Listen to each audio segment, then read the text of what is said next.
तव कथामृतं तप्तजीवनं कविभिरीडितं कल्मषापहं श्रवणमंगलं श्रीमदाततं भुवि गृह्णन्ति ये भूरिदा जनाः।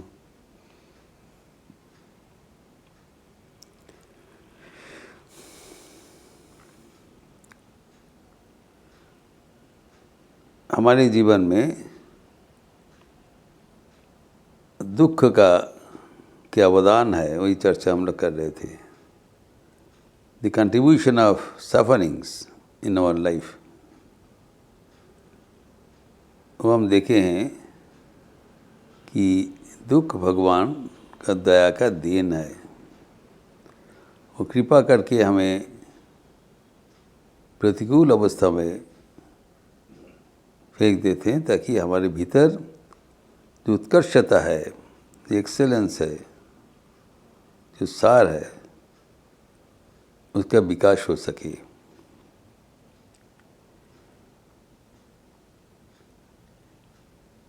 ये बात भक्तगण को भली भांति समझ लेना चाहिए एवं जीवन में अपनाना चाहिए।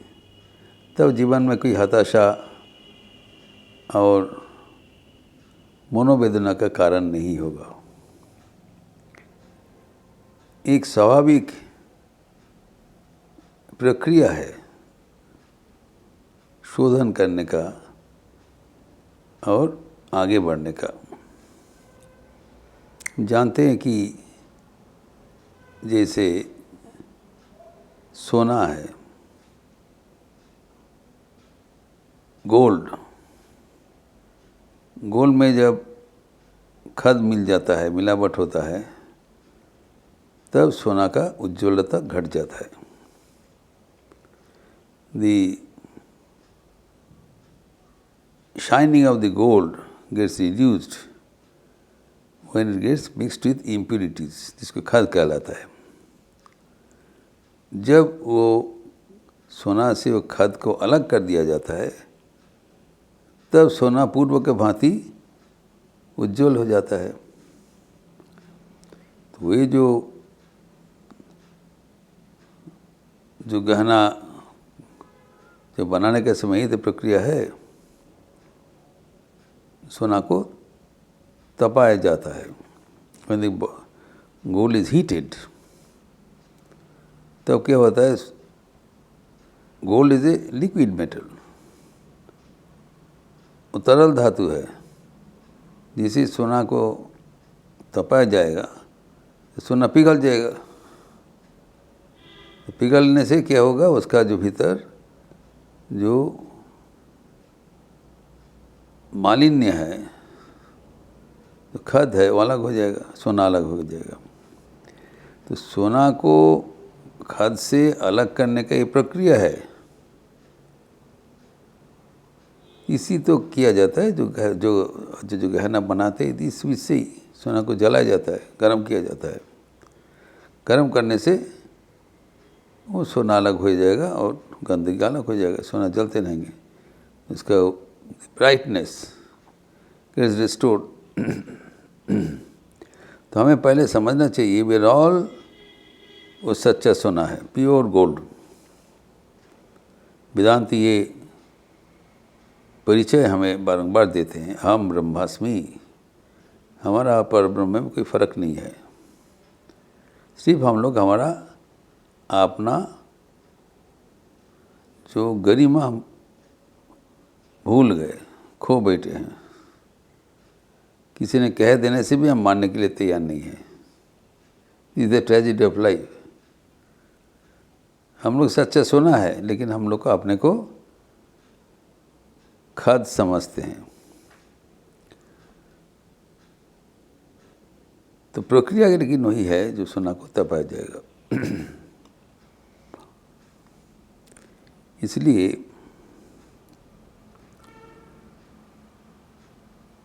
रविंद्रनाथ ठाकुर एक दूसरे गाने में इसका पुष्टिकरण किया है। तो दुख जब हमारे जीवन में आएंगे, उसको बराबर स्वागत करना चाहिए। समझना चाहिए दुख हमारे भगवान का देन है। हम जानते हैं कि जो गांधारी परम धर्मप्राण महिला थे, महिला से महिला,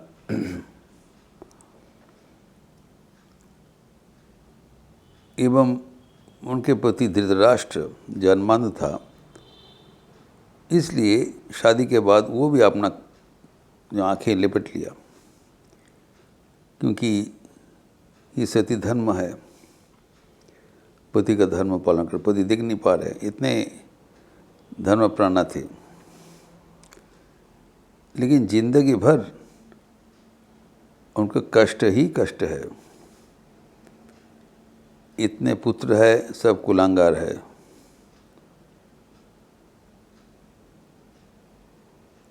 लेकिन उनके जो ज्येष्ठ पुत्र दुर्योधन सबको प्यार करते थे। तो दुर्योधन आके उनको पूछा कि दिलो तुम्हारे धर्म, तुम जो धर्म पालन कर रहे हो, धर्मनिष्ठ हो, जिंदगी भर तुम्हें क्या मिला? What did you get? सब कुछ तो खो बैठे हो। जो गांधारी ने उत्तर दिया, अद्भुत उत्तर दिया, दुख नवो नवो, I been facing new dimension of miseries every moment of life. ये हमारा धर्म का देन है, भगवान को उपासना का ये देन है।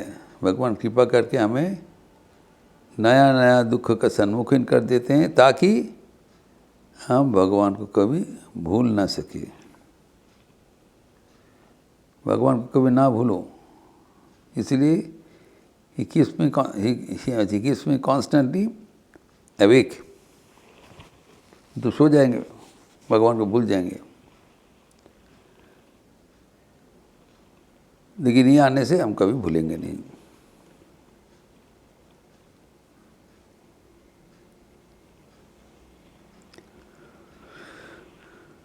तो ये था गांधारी की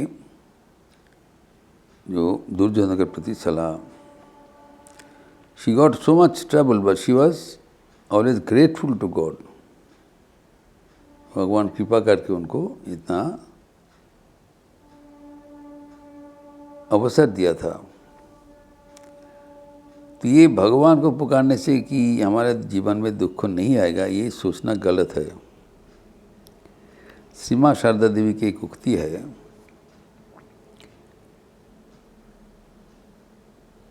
कि वृंदा श्री कृष्ण को कहा था, ये श्री माँ शारदा देवी का उल्लेख है, उक्ति है। तो वृंदा श्री कृष्ण को कहा था कि बोले तुम्हारे दयामय, राम अवतारे सीता के काँदिएছো, कृष्ण अवतारे राधा के काँदाচ্ছো, और दिन रात कंस कारागारे हा कृष्ण करे काँदছে তোমার পিতা মাতা। তবু আমি যে তোমায় ডাকি তার কারণ তোমার নামে সমন ভয় থাকে না। This is her original statement Shri माँ शारदा देवी का, जो वृंदा श्री कृष्ण को कह रहा है, कौन तुमको दया माँ कह रहे हैं, इतना तुम कष्ट देते हो। राम अवतार में सीता को कितना कष्ट मिला, जन्म दुखिनी सीता। फिर राम के साथ शादी होने के बस वनवास, ये वो, अल्टीमेटली वनवास झेल के बाद फिर सीता का भी वनवास हो गया, अंतिम दिन तक झेले हैं। ये राम अवतार का सीता का देन है। कृष्ण अवतार में राधिका कितना कष्ट मिला, और उनके पिता माता कंस कारागार में कितने कष्ट झेले हैं आपने पिता माता। लेकिन उनको पुकारा जाता है ताकि उनको पुकारने से मृत्युंजयी हो जाते हैं, कोई डर नहीं होता है। तो ये बताया, इसलिए जो भगवान के प्रति हमारा जो प्रार्थना होना चाहिए वो रविंद्रनाथ ठाकुर एक संगीत के माध्यम से और एक संगीत के माध्यम से प्रकाश किया। बहुत पॉपुलर रंगीत संगीत है, लेकिन वो अनुधावन योग्य है, याद करने का चीज़ है। रविंद्रनाथ कहते हैं उस संगीत में, आगुनेर पौरुषमुनि छुआओ प्राणे, ए जीवन पुण्य करो, ए जीवन पुण्य करो, ए जीवन पुण्य करो दहन दाने। यहाँ पर जो आग का एक उदाहरण दिया है परशमणि के साथ। परशमणि इज टचस्टोन, जो एक साधारण धातु को स्पर्श करने से वो सोना बन जाता है। तो ऐसे ही जो दुख रूप परशमणि है, जो अग्नि रूप परशमणि है, उसका आह्वान किया जा रहा है, आप मेरा प्राण को स्पर्श करते हुए मेरे प्राण को सच्चा सोना में रूपांतरित कर दो। क्योंकि भगवान को पाने के लिए हमें चाहिए पवित्रता। बिना पवित्रता हम भगवान को पा नहीं सकेंगे।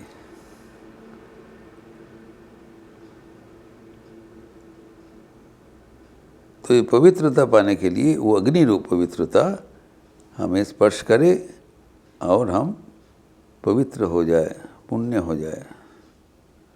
इसीलिए कहते अग्नि जैसे परशमणि हमें प्राण में प्रदान करे और उससे हमारा जीवन पुण्य हो जाएगा।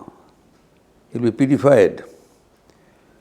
जिसे सोना को गलाने से सोना प्यूरिफाइड हो जाता है, उज्जवल हो जाता है, वैसे ही हमारे जीवन को तुम उज्जवल करो। और आगे कहते हैं, आमारी देह खानी तुले धरो, तुम्हार ওই देवालये प्रदीप करो।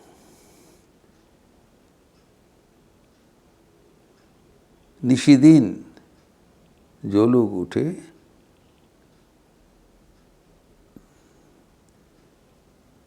तुम्हार गाने, इस जो हमारा जो ये शरीर है वो आपके जो दिवाला है उसमें प्रदीप बना लो। प्रदीप बनाने के जलाना पड़ता है, जैसे पहले कहा था कि आमारे दीप ना जलले दैना को हुआ लो। वैसे यहाँ पर बताया हमारा जो शरीर है, हमारा जो यंत्र है, इसको आप दिया बना लो।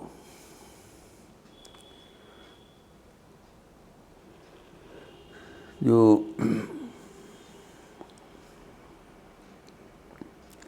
एवं आपके संगीत में, संगीत के साथ ही जलते रहे।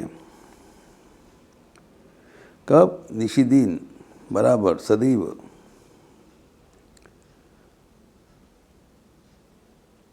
उसके आगे कहते हैं,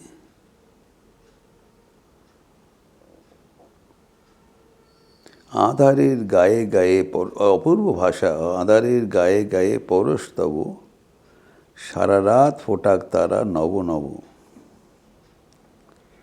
नयने दृष्टि होते घुजबे कालो, যেখানে পড়বে সেটা দেখবে আলো। ব্যথা মোর উঠবে জ্বলে ঊর্ধ্বপানে, আগুনের পরশমণি ছোঁয়া प्राणे।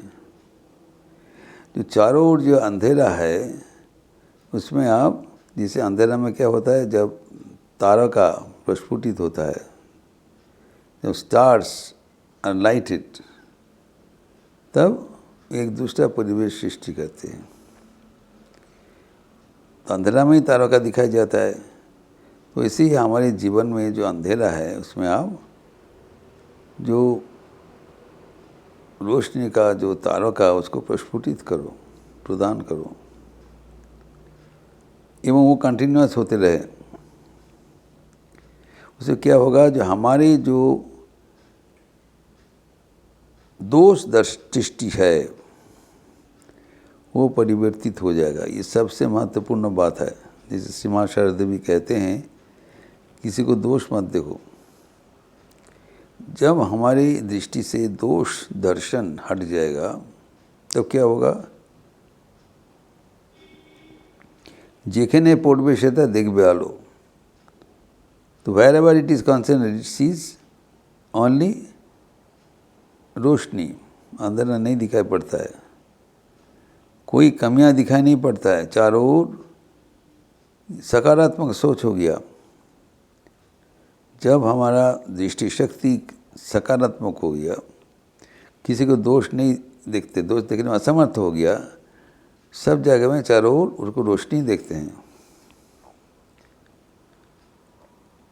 और तब हमारा जीवन तुम्हारा देवालय में एक आरती रूप से प्रस्फुटित हो जाएगा, धन्य हो जाएगा। तो भगवान के दरबार में हमें सफल होने के लिए, सार्थक होने के लिए हमारे जो कमियां हैं उसको अग्नि में तपाना चाहिए।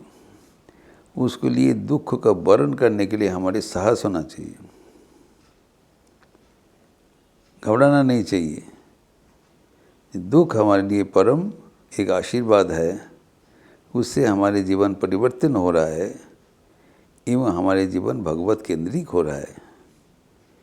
ये भरोसा अगर हमारा बराबर रहे तब ये जीवन हमारे लिए सार्थक एवं सफल बन जाता है। इसलिए जो भगवान के चरणों में भक्तों जो प्रार्थना करते हैं, उसके लिए भी रविंद्रनाथ एक सुंदर संगीत रचना किया है, जिसका विस्तार हम अगले दिन करेंगे। ओम शांति शांति शांति। हरि ओम तत्सत। श्री राम कृष्णार्पणमस्तु। अच्छे रहिए, स्वस्थ रहिए, आनंद में रहिए। नमस्कार।